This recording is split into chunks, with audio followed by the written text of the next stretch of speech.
Minute isiZulu presents Hello, Abuti. Say hello to the children. Sanibona bantwana. Today we're learning how to greet people in isiZulu. Are you ready, kids? Let's go meet some people. Sawubona.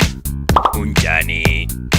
Oh, look, it's Sisi. Sawubona, unjani? Ngiyaphila. Wena unjani? Okay, stop for a second.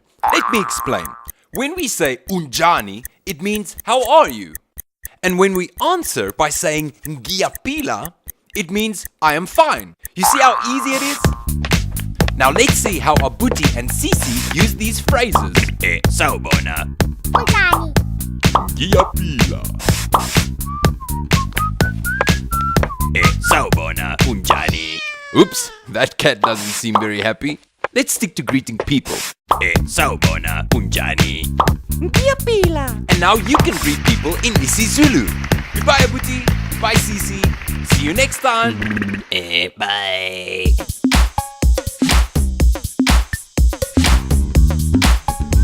What I like about Abuti is there's a workbook, animations, songs, there's a teacher's guide, everything included in this fantastic product. It's so much fun! With the Abuti language learning software, the Abuti syllabus board game, and the Abuti talking doll. Dumelang bana. For more info on the Abuti syllabus, go to abutisyllabus.com.